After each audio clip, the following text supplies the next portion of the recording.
Hi, everybody. I guess, yeah, we're some of the people that made Wayward Strand, and we're going to be doing a little retrospective now that it's Melbourne International Games Week again, and Wayward Strand has been out for, I think by the time this is out, just a little bit over a year, which is a very strange thing. But yeah, A I guess year we'll and go two around. weeks.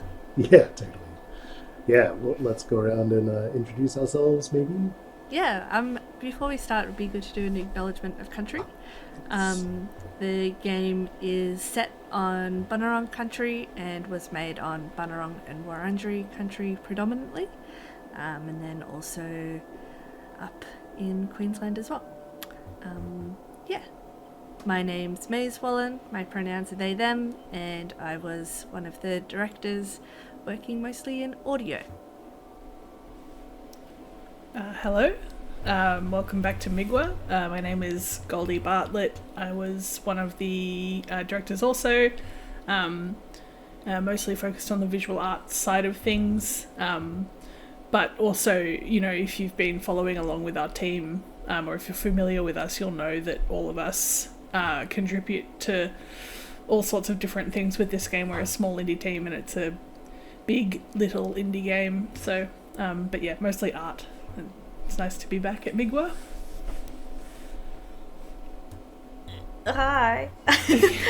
um, my name is Susan Dang. I worked on the 3D art side as well with Goldie, and did some animation and QA and a bunch of other stuff. Yeah. Yeah, Um, cool. yeah. Oh, yeah, Today. Oh, yeah, yeah, I'm sorry. Who's that guy? Sorry. Jason, maybe I did say my name at the top, but I can't remember. But anyway, I'm Jason Backer, and on Wayward Strand, I did some writing, programming, production, just, yeah, a few different hats. But yeah, I think, yeah, as a lot of the other people have said, a lot of us on the team did a lot of that. Yeah, sorry, you go ahead. I was just going to introduce our topic today, which is did you already do this, guys?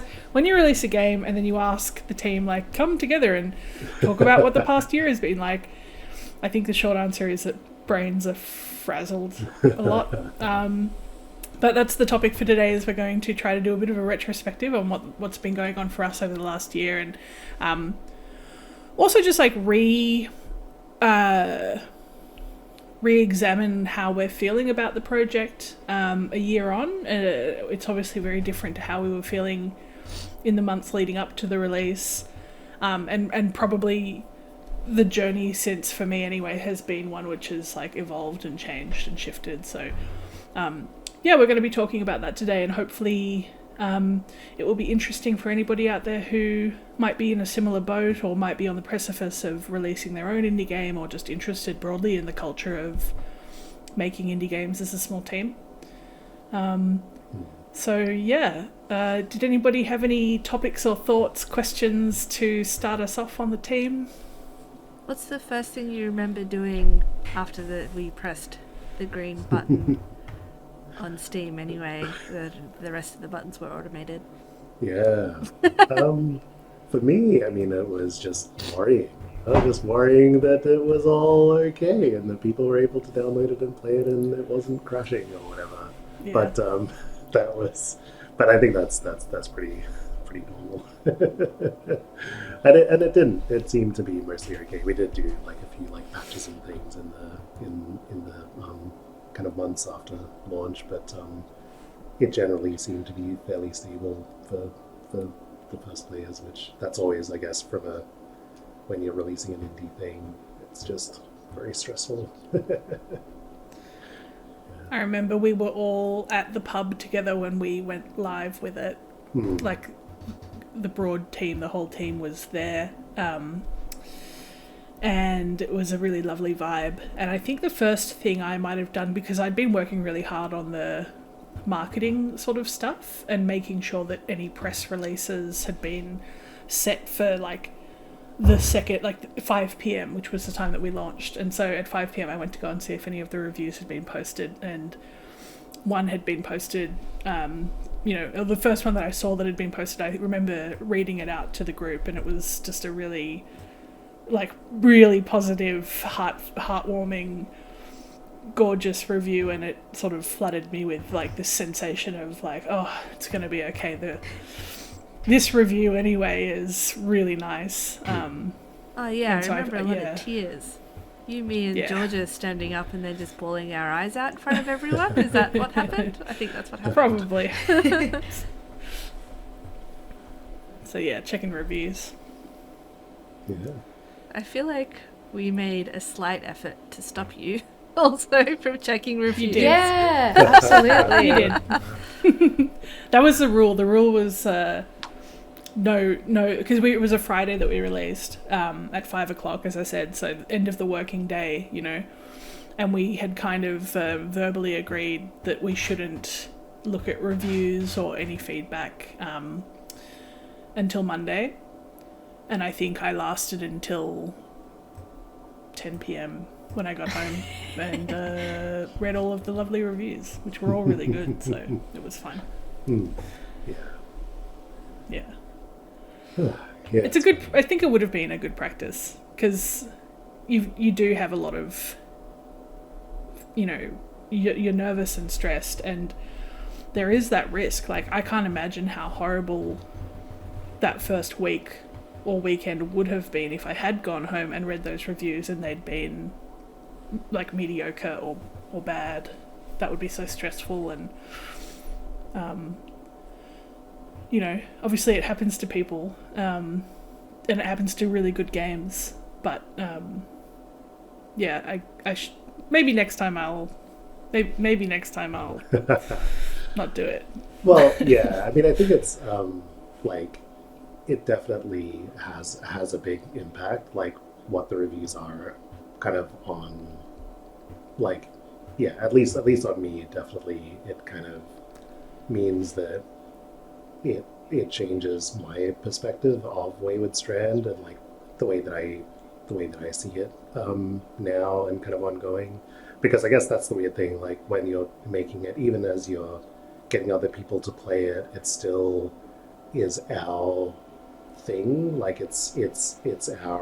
It's the thing that we've made with all of our intentions and everything, and then once it's finally out in the world and it isn't a demo and it isn't a thing, it's not a trailer, it's the actual thing, and people are playing it themselves and bringing themselves to it and everything. That is when it becomes a very different thing to what we made in a way. Absolutely. Yeah, which is super interesting just to think about in terms of art generally. I didn't review... Susan... Oh, sorry, Susan. Oh, sorry. I was going to ask Susan, do you remember what you did after launch? I think I was pretty similar to you. I was pretty hesitant about reading reviews, and then I ended up just watching a video review and just crying because it was so lovely. I remember that. That was really nice. But honestly, I can't remember. I think that might have been when I don't know, when I started getting COVID, because when was the launch party after? It was because we got together on the day. I was fine for that. Yeah. So that would have been the 15th or whatever, and then there was the couple of weeks until the bigger. The big party. Yeah. Okay, it was a couple of weeks. Yeah, no, I have no excuses then in that case. I just don't remember. I think I was just sobbing at all the lovely reviews. Yeah. I remember not reading any reviews of any other game also in the lead up, because I saw one negative tweet about another game and I was like, nope, all games are amazing. Yeah. And even now I'm still like, wow, I'm never going to read a negative review of another game ever again. Yeah. That's the thing, that even the worst games, they've probably had people really put a lot of time and effort and love and whatever into it, and it just for whatever reason of scope or budget or time or whatever it is, like it just hasn't come together. And like, yeah, that's something that you often hear reviewers when they get into the games industry or whatever say that like, I am so sorry for every like harsh review that I ever did, where I assumed that the developers were lazy or they just didn't, they didn't get games or whatever it was, and you kind of realize when you're in games that they're just very, very, very difficult to make, and you can often know kind of what an issue is with the game or know a bunch of issues with the game, but that doesn't mean that you can actually resolve them at the stage that you're at, right? Like, For sure. yeah. Even for us, I think we were getting, 8s and 9s and a couple of 7.5s, but really excellent scores, and there was always just this one issue that was sort of being flagged, and internally it was sort of frustrating because we knew of the issue but also understood that it was just outside of the realms of financial possibility, human resource opportunity, mental health we just couldn't do it by launch, and even since launch it's still been it's a big task, and it's not that we didn't want to do it or haven't wanted to do it, but and I think that it was just a little bit frustrating knowing that we could so easily and reasonably and fairly explain to the world that it's just how it is and it's not a big problem. But seeing it come up again and again and again, it was a bit like, there's still that strong divide between developer and consumer and reviewer, where you can't just have that conversation. And that was an interesting experience as a developer anyway, to see what got nitpicked, and to know what the explanation and answer was. Another one that I'm sure happens all the time. It's also changed the way we have been, well, actually, kind of been looking into like the next game. Like for example, like one thing that was noticed, that because the game and the dialogue was so realistic, other things couldn't, what's the word? Hang on, my brain is just stopping for a second. Because the dialogue and the narrative was so realistic, there was stuff like, say, animation or like some like glitches and stuff, or that just didn't feel realistic enough because, say, we didn't have the resources or anything, which is just like an interesting thing to pick up, because I don't think we would have noticed that if we hadn't seen those reviews. The fact that I don't know, it's like, sure, it's a critique, at the same time it just goes to show how realistic everything else is though, and that's kind of that was, I don't know, kind of An odd one, but also optimistic at the same time. It was good. I liked how many people pointed out that they liked the sort of humanity of the story, which is a fancy way of putting it. The kind of maturity or the human stories that were being told, when it was juxtaposed with our kind of cartoony, light and friendly children's book aesthetic. Like I liked that kind of matched.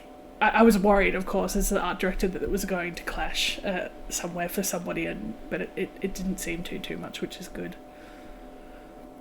We've got cat drama. Or boyfriend drama, sorry, y'all. Yeah, I think that's, like we've kind of done the classic thing of, reviews being like very positive to overwhelmingly positive, and we've like zeroed in and like, these were the negatives. These were the negatives. Right. But that's just human nature. But yeah, I feel like there was so much in those reviews that was like so I don't know, like so positive, and kind of felt like people like got it, and people were kind of digging the combination that we had put together. and how it had made them feel and what it had made them Yeah. think. Like, I remember one of my favourite comments was that this game had made them remember or want to, or, like, call their own grandparents and to make those connections again. That was just like, oh, cool, you know, good. It's an actual positive impact on the world. There was Speaking of positive impacts, Susan, sorry, I was just going to I bring mean, up this that is we also got positive as well. But nominations for awards and stuff. hell yeah. What were you going to say, Susan? Just Sorry. just on the grandparents thing. Oh no, sorry.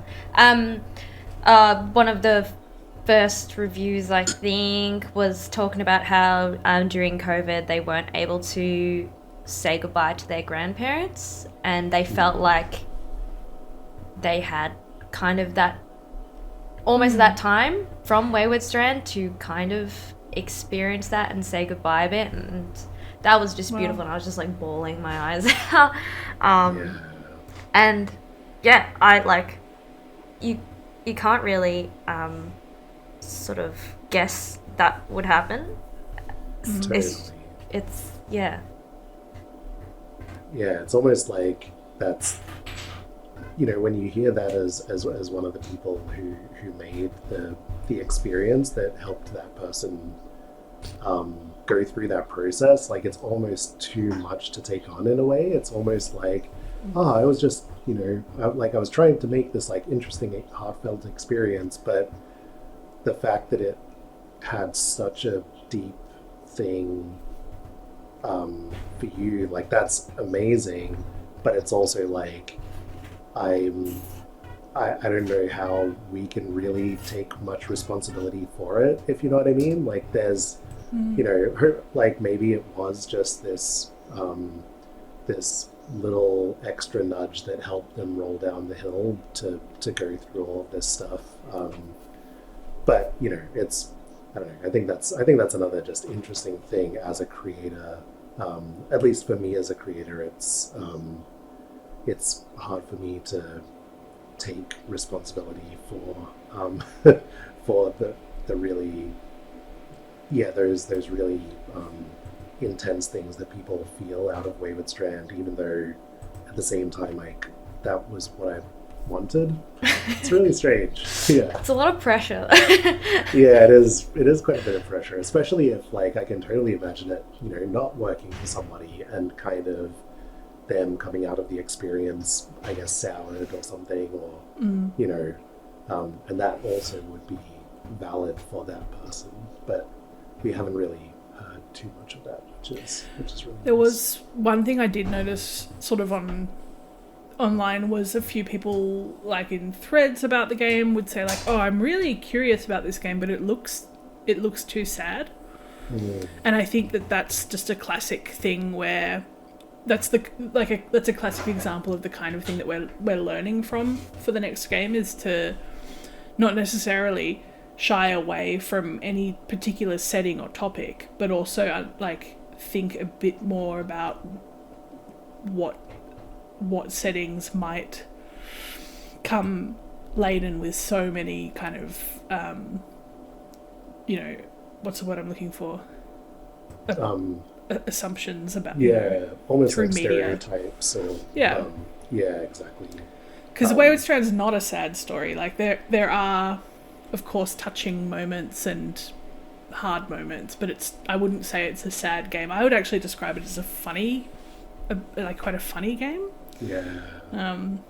But anyway, that's sort of one of the things I think over the last year that I've been thinking about a lot is, like, yeah, just that first time somebody hears about Wayward Strand, why did so many people have that reaction? And yeah. And I think that's kind of part of the indie nature of making it as well, that we're, like, kind of creating it as a you know, as an expressive work of art altogether, and at the same time we're also thinking about marketing and about, like, audience and all of those kinds of things, and trying to figure out, like, how to like reach the people who would get a lot out of Wayward Strand.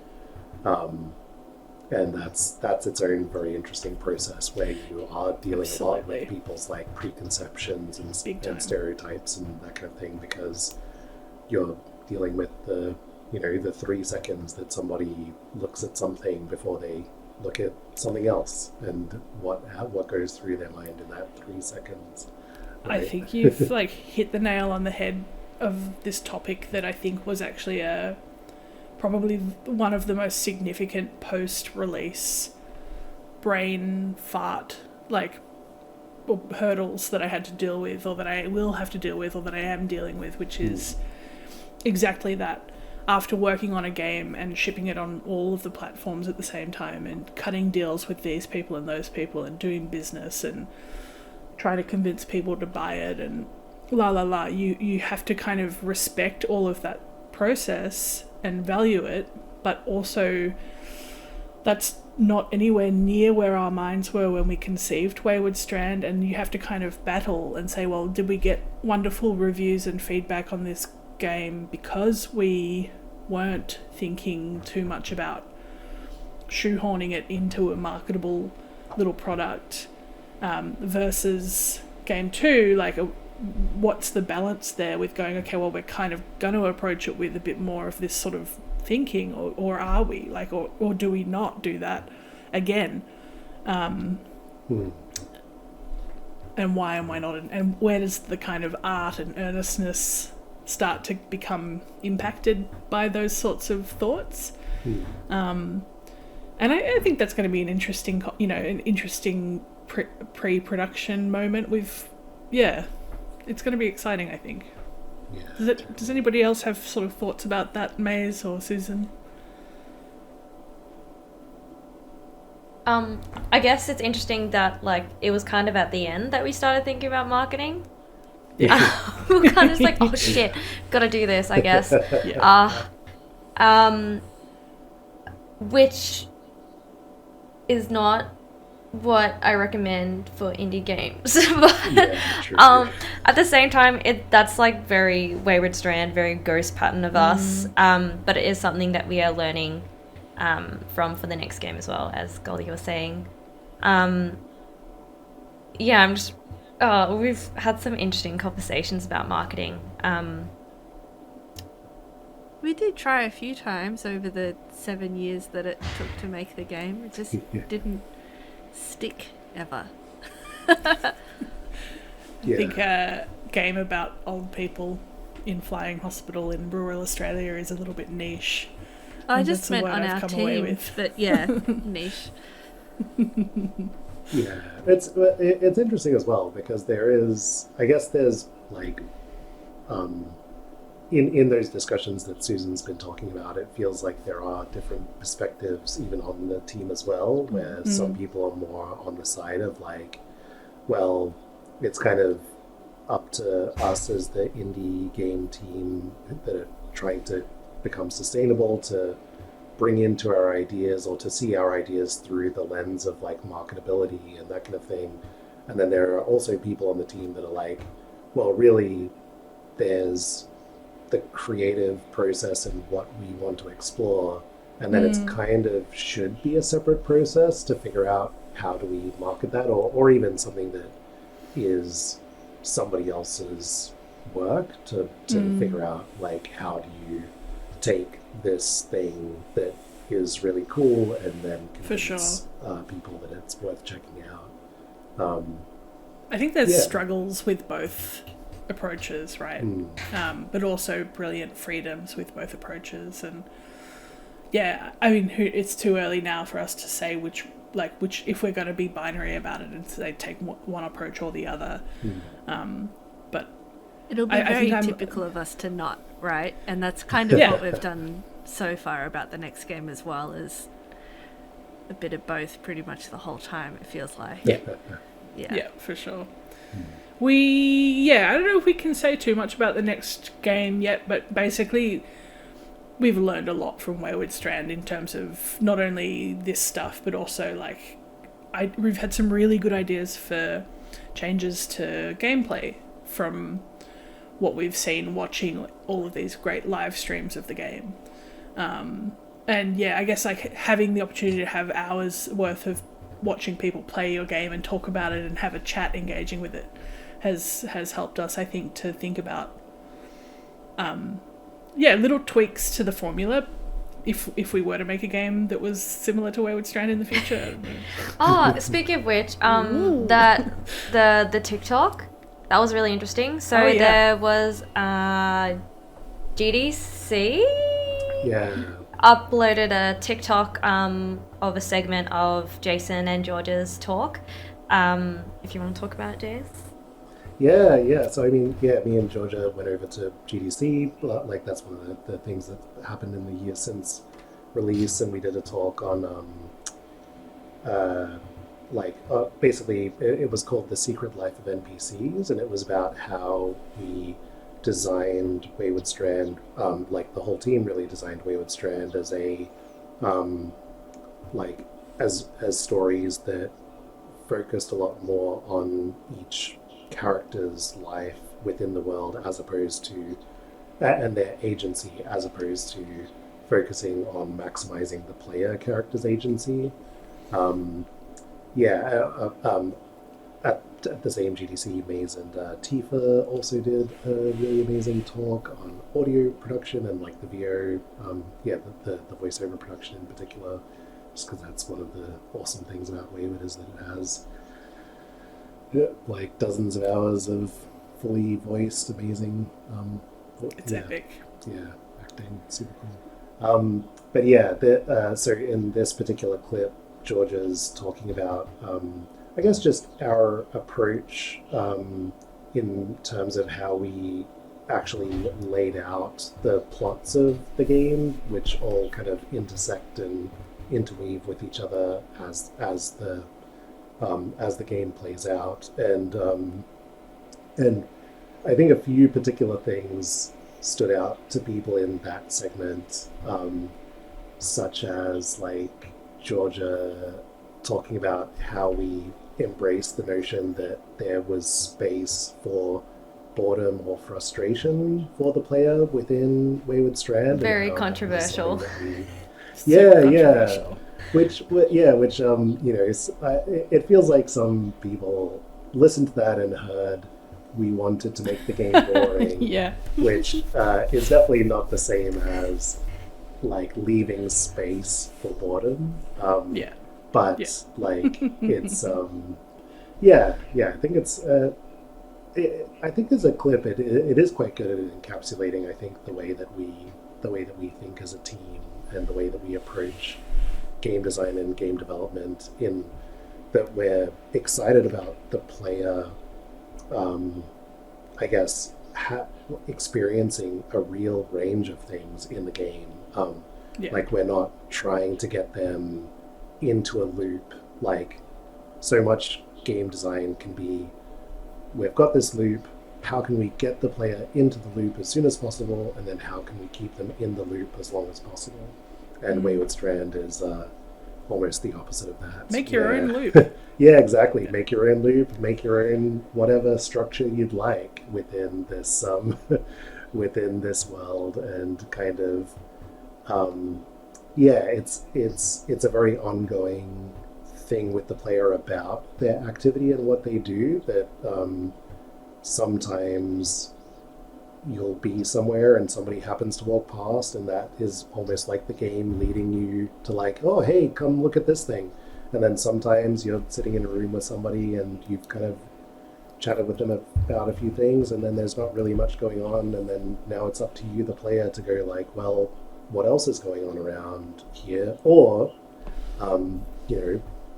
what am I doing in this experience? And to like, some of the reviews really got this thing that we were going for, which was like, well, maybe an act that I can do in this game is hanging out with the characters, even if we're not talking, and just spending time with them. And that was really lovely, that players who are almost conditioned to be fed into these loops were still kind of open to having those realizations and to coming up against what would feel like friction, basically, and still kind of responding to that friction with like, oh, this is interesting, and it's making me feel things that I don't feel when I play other games, and yeah, it's really really exciting. It was also cool seeing like, oh, this is like Majora's Mask or Stardew Valley, and then someone else in the comments would be like, oh, actually no, it's different because of this, and this reason. And even for the boring comment, people, yeah, some people were like, oh, that's like, I don't know. It was interesting seeing other people Discourse. but also people not understanding, and then just a complete random person who's played the game, really understanding what we were trying to put out there. Yeah, it was cool. And actually caring enough to share that with someone else as well. That's really lovely. Like, that's cool. It was really cool. Super cool. Yeah. What else? Got some nice, juicy award nominations. Yeah. Amaze Awards, Golden Joystick, Australian Game Design Awards, the PAVs over in New Zealand, so that's always really nice. I think the main thing I think the team is so lucky and happy about is that we somehow still really love one another. I know that Yes. might sound trite or like not important, but it's hugely important, and that after 7 years of going through growth and change and personality growth and personality change and all of this sort of stuff, and good days and bad days, we still want to work together and still know how to communicate really well with one another. And I think that's the biggest thing we could have, won as a studio. Yeah, it's really massive. I think we've all worked for teams that we never want to see again. And the fact that, yeah, we were already thinking about the next game before we released Wayward, and then we were all like, oh, let's take a break. And then it was like new Slack channels, more Slack channels about the next game. I just did a sketch about the, And everyone read this book about the... yeah, that's really amazing. Yeah. The timing's been a bit funny for us as well. Like, we released the game and then we kind of took a moment to just breathe and stare at the wall for a minute. And then there's been, I don't know if we're allowed to talk about what's coming up in our lives soon, but there's been something that's about to happen to one of us that's going to make them, need to stop for 6 months or so. There's a little bit of news which, having me and my partner are going to be having a baby next month, which is very exciting. And but yeah, that definitely is just an interesting thing to consider when thinking about diving into future projects. For sure. I think it's different this time. Like, when I was starting on Wayward Strand, I was probably in my mid-20s, mid to late 20s, and now I'm in my early to mid-30s. And it's just like our lives are just a little bit different. Like, we're thinking about doing really adult things now, when I don't think we really were when we started Wayward Strand. And it's just interesting to need to balance life shit.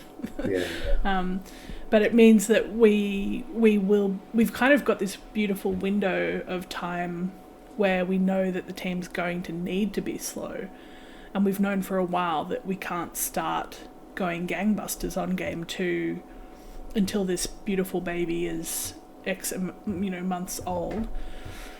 So it's like a pre-production time when there's no time pressure to really develop it too quickly, and I think having that time to mull it over has been really healthy too. Don't know if others feel the same way. Well, that was definitely something on Wayward that was kind of a bit of a Happy accident. Yeah, exactly. Yeah, that's a good that's a good way to put it.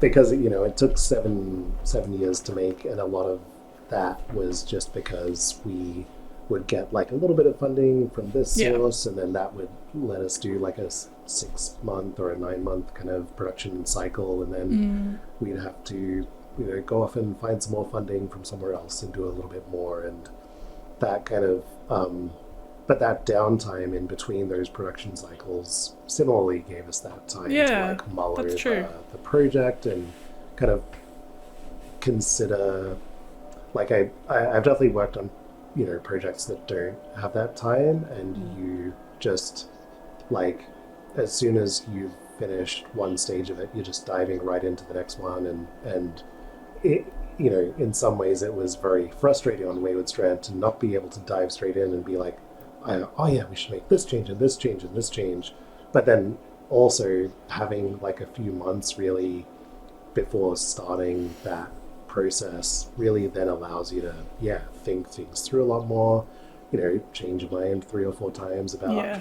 the direction the next direction to go in, like it's like this, I guess, this slower game development pace that affords that like deeper That's a really good idea. retro- Next time, if we introspection. sign any contracts for the next Yeah. game, we'll just have to like every 6 months put in, or every 9 months put in 6 weeks of 6 weeks sabbatical or whatever it is. I am actually really curious as to how we'll go with the dev cycle for the next game. no idea. Oh god. Yeah. Low and slow, baby. Low and slow. Yeah, I have no idea how to put so much heart into a normal dev cycle. Yeah. At the same time, I don't know, like so for context, I came at the end of the dev. I was like year. On for a good year. Yeah. Over a year for sure. But Yeah. let me in out of 7 years. That's still the end. Would you all do the 7-year dev cycle again if you had the funding for it? Maybe Yeah. even if you didn't? Don't know. Well, I think if we were making Wayward Strand again, it wouldn't take 7 years just because of how much we've learned. Like, obviously, in not only how to achieve what we wanted to achieve, like, we know how to achieve it now. So that would cut out a lot of, like, trial and error time and, like, building time and learning processes time. So I don't think Wayward Strand would take 7 years again, first of all. But it was also really beautiful, and I think I think I would. Why not? But Yeah. do remember that like a good 18 months of that at least was downtime. Yeah. Like for me, I'd be happy to make another game in that style. Like, 7 years is a long time to make a game, but if you're interspersing it with other things, which we were kind of, doing a bit, like it's kind of okay. The main thing for me would be like, I'd be totally happy to do that without the stress of like, trying to find that next funding source or whatever That it was. was stressful, yeah. Yeah, because I think that thing and the all of the processes of getting that funding from like, leaping from vine to vine or whatever, and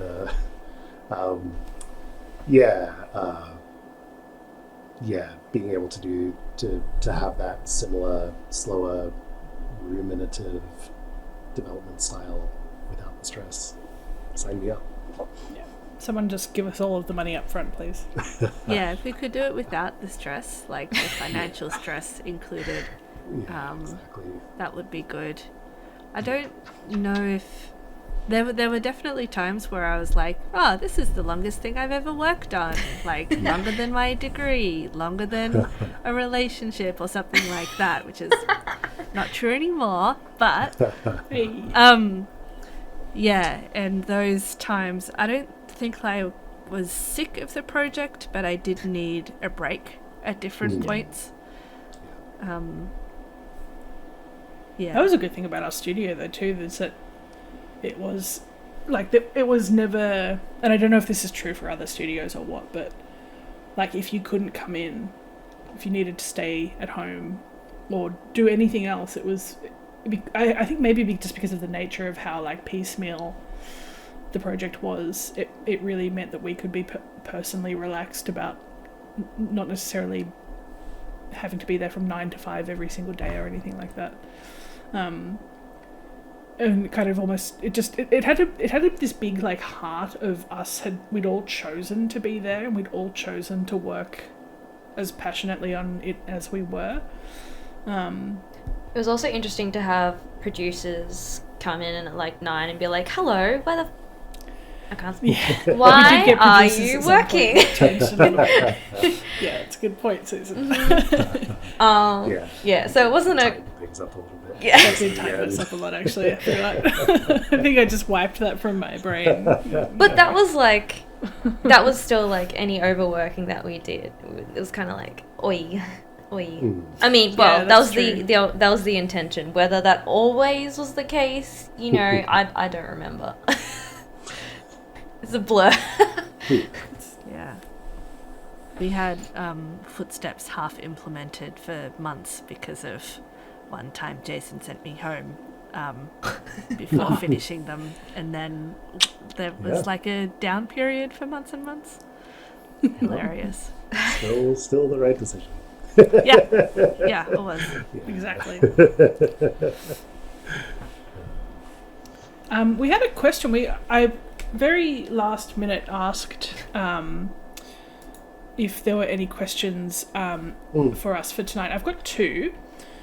The first is very gently, how are you all feeling nearly a year after release, in 4 more days? Yeah, how are you all feeling? Let's make the answer spicy and say in a nutshell, in one sentence. Whoa.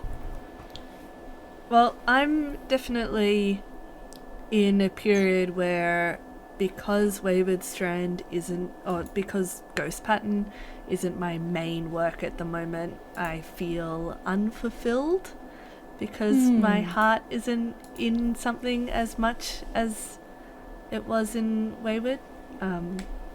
So, yeah, I definitely miss working on something Miss it. with where I could express and process my own emotions so much. I agree. At the same time, I'm also like really proud because like I've gotten to do quite a few talks and stuff like that at PAX, or like the one in a month at South by Southwest. And that's cool. Like I've had not the best track record in my game dev career with being treated well. And it's just been so nice to still be a part of Ghost Pattern, because I came on as a 3-month contractor, I believe. Stuck around like a leech. So yeah, I'm just really happy that we're still all friends, we're still working together, and I'm still involved, and I get to do cool stuff do talks and stuff. That's pretty amazing. I've definitely never had that in a game studio before.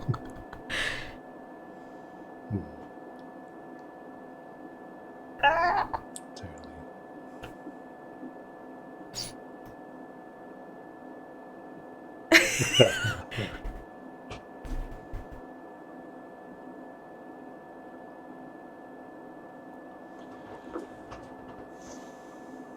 Yeah.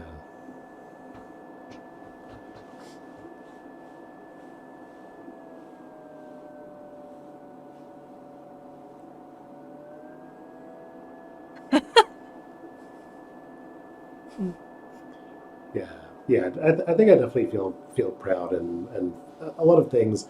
I think I'm still in a little bit of a. I don't know whether recovery is the right word, because it wasn't that that it was it was such an amazing experience, but I think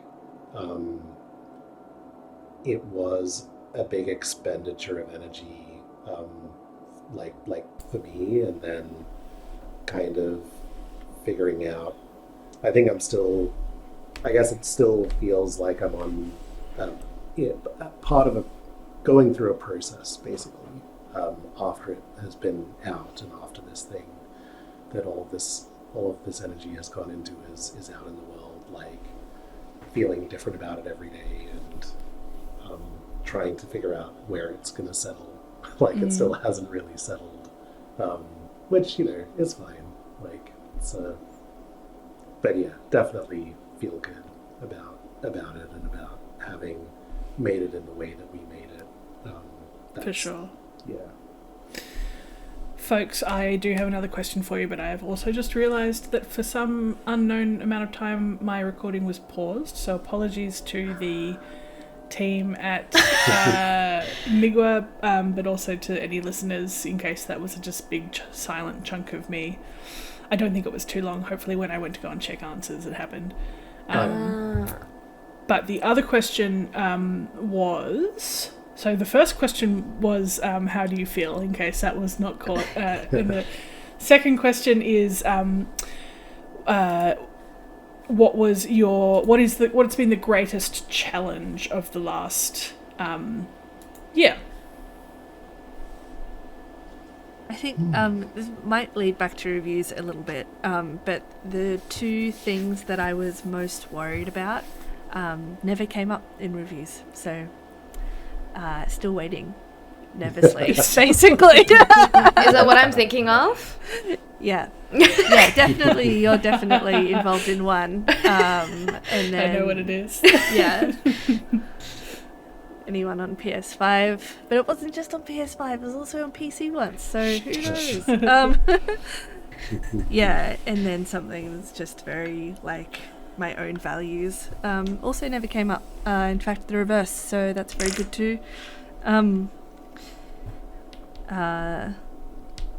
Yeah, but I think my challenge has been very clear. It's trying to get as invested emotionally in something else. But yeah, it's not just investment, it's also realizing that I was processing my emotions and feelings about the world through this game, which is what artists do when they make their art. But yeah, no other contract since.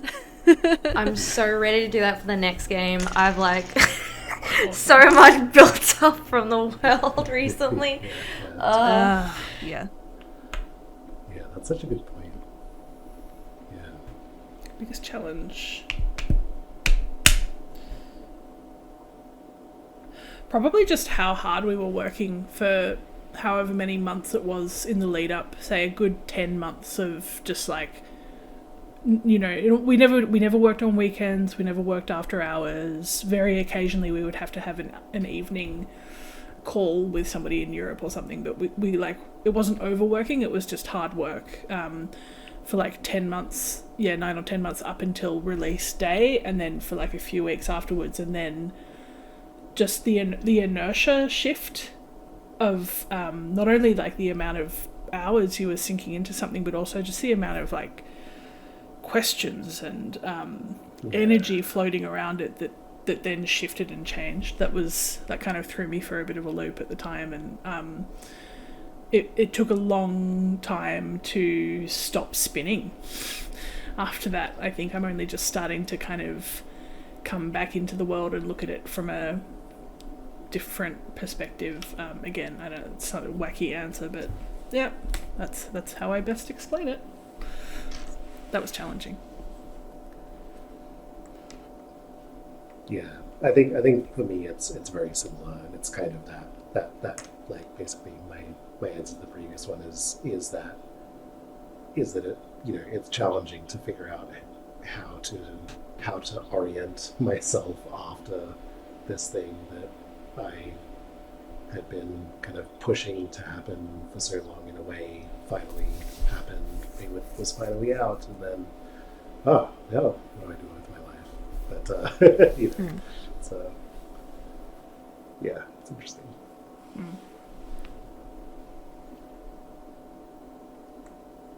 Susan.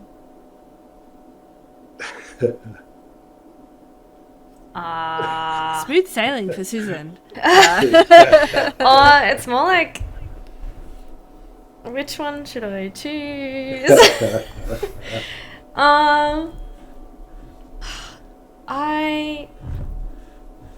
Yeah, I think it is similar as what's said before. Although, like, obviously I was on Wayward for a lot shorter, so I didn't feel that inertia change or anything. I'm kind of just like, oh yeah, on to the next thing, let's go. But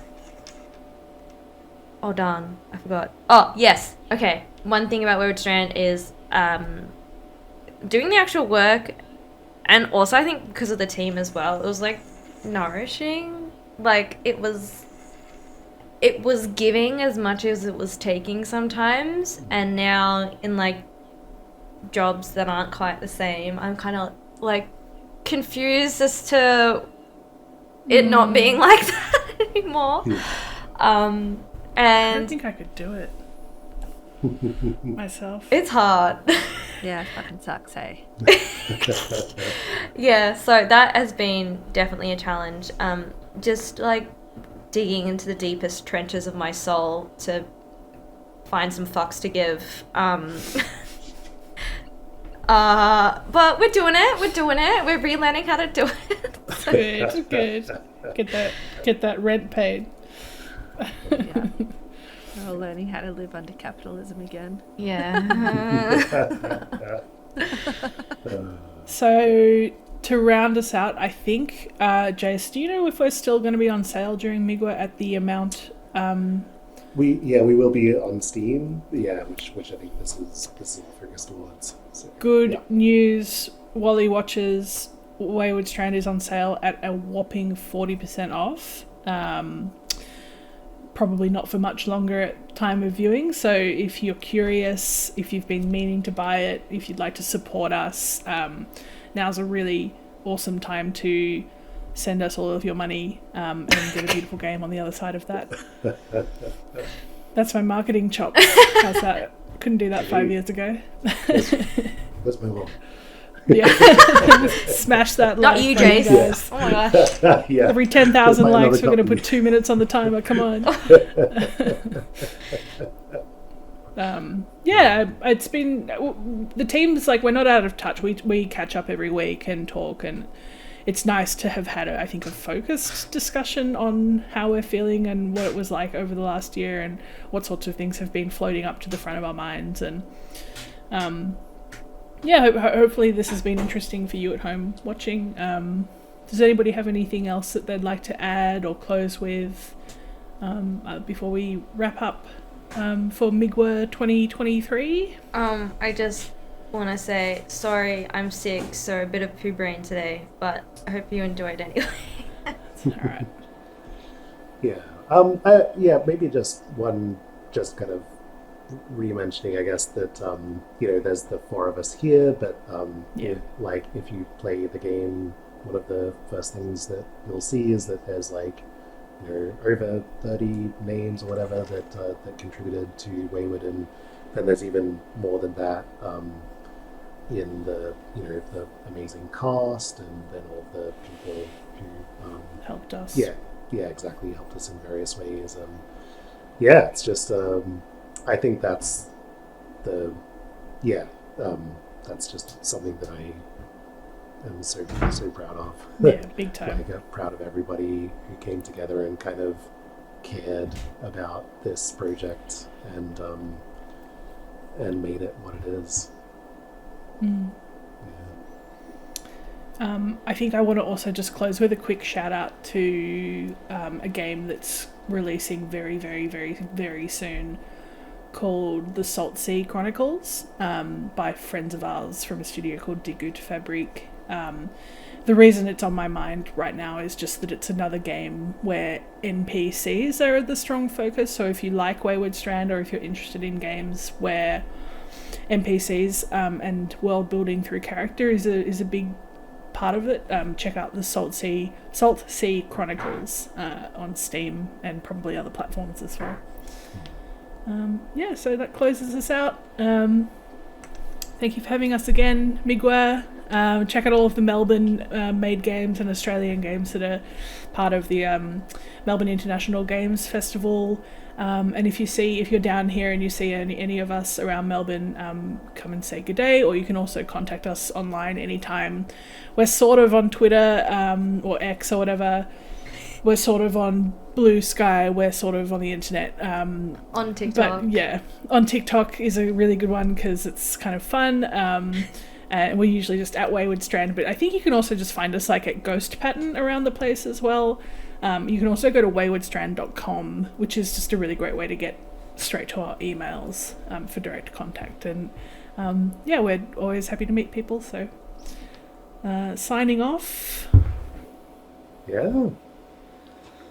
See you Bye. later.